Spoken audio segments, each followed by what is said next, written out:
In this video, we are going to be focusing on reducing radicals, and radical is just another name for a square root symbol. So we're going to be working with square roots today, and the goal is when we have something that isn't a perfect square, such as, the square root of 16 is 4. But if we have something that isn't a perfect square, let's see how we can make this radical look a little bit nicer instead of staying as, let's say, the square root of 56. Let's see how we can make it into a nicer version that isn't a decimal. We're going to start off by working with the square root of 28. Now, if we type this into our calculator, the calculator is going to tell us that the decimal equivalent is 5.2915 and keeps going forever, which is kind of an ugly number. And if we're trying to keep it be exactly the square root of 28, well, decimal and rounding is not going to help us. So what we're going to need to do is simplify this radical. And to do that, we're going to need to use some perfect squares. Now, perfect squares, remember, are something that you get when you multiply a number by itself. So some perfect squares are 1, 4, 9, 16, 25, 36, and so forth. And don't forget, we probably also want to know what creates those perfect squares. So this is 1 squared, this is 2 squared, this is 3 squared, this is 4 squared, 5 squared, and 6 squared. If you have a little chart with all these on it, that'll make it a lot simpler for you. Otherwise, I like to write them out and go from there. Now, how are we going to use these perfect squares to help us? We're going to start off by finding the perfect square, the number on this side, remember. We're going to start off by finding the perfect square that is closest to the number under the radical. So I want to find the number that's closest to it without going over, so I'm going to use 25 over here. That's as close as I can get without getting too big. And what we want to do is, using our calculator, start off by typing in 28 divided by 25 and see what we get. If we get a decimal, so let's say point something something something, that's bad. We don't want a decimal. We want a whole number. So if it doesn't give us a whole number, we just keep trying with the next smallest perfect square. So I can tell you that 28 divided by 25 doesn't work. So let's try 28 divided by 16. Well, if I divide that on my calculator, still doesn't work. If I try dividing 28 by 9, still doesn't work. Gives us a decimal, gives us 3 point something. But if I finally try 28 divided by 4,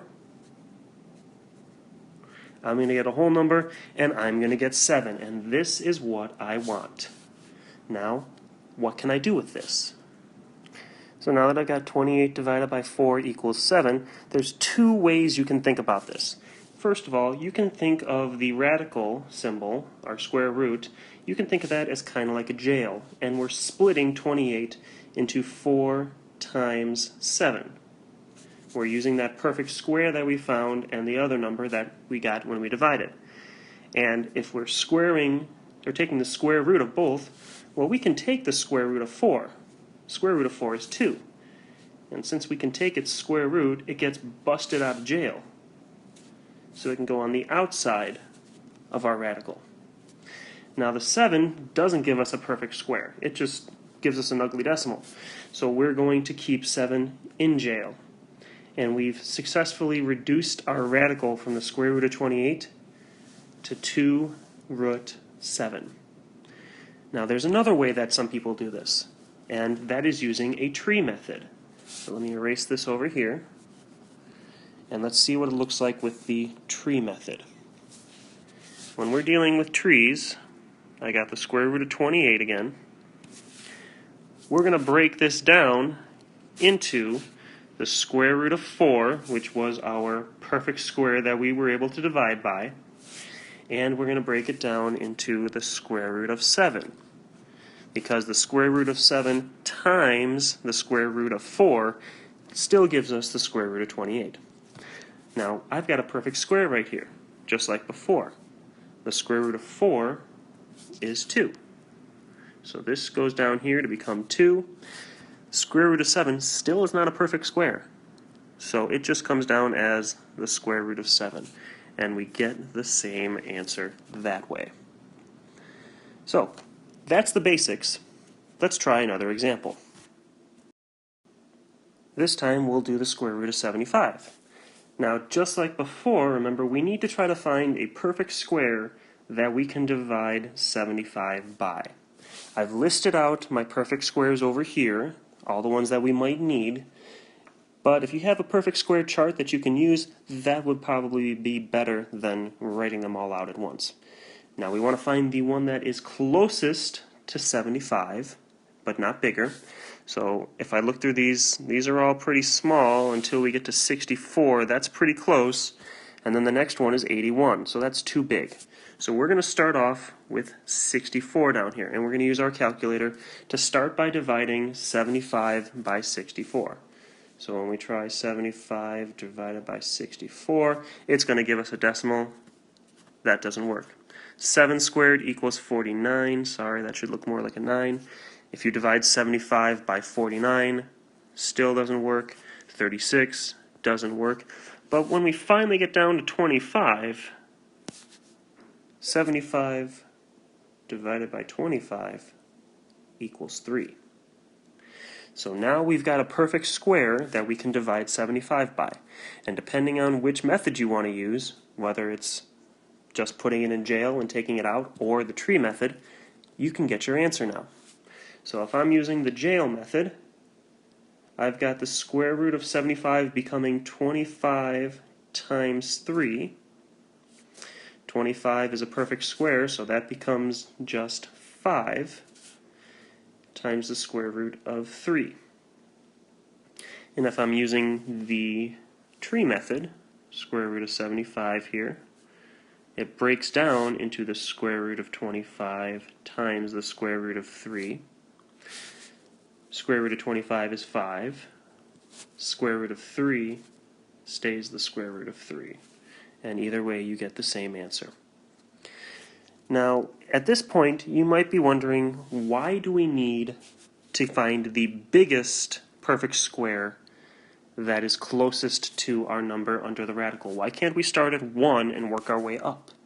Well, let's check that out with our next example. Alright, this time we're going to work with the square root of 32, and we're not going to follow my advice of starting with the biggest one that's closest to it. We're going to start with the smallest one. And we really shouldn't start with 1 because 1 can be divided into anything. So we'll start with 4. So I've got 32 divided by 4, which is 8. It's a whole number. It works out. That's wonderful. So we might think, oh, it's the square root of 4 times 8, which becomes 2 root 8. But we have a problem here. Okay? 8 has a perfect square in it, because you can get 8 by multiplying 4 times 2. So we would have to then do another jail, where this becomes the square root of 4 times 2 here. Square root of 4 is 2, so that another 2 comes out, so I have 2 times 2 times the square root of 2, because 2 is not a perfect square. And it ends up being 4 times the square root of 2, and you had to do it twice. I don't know about you, but I hate having to do things twice when I could have done it once. So that's why we have to start with the biggest one. If we start with 25, which is closest to 32 without going over, 25 is not going to work, but 16 is. We can divide 32 by 16 and get 2.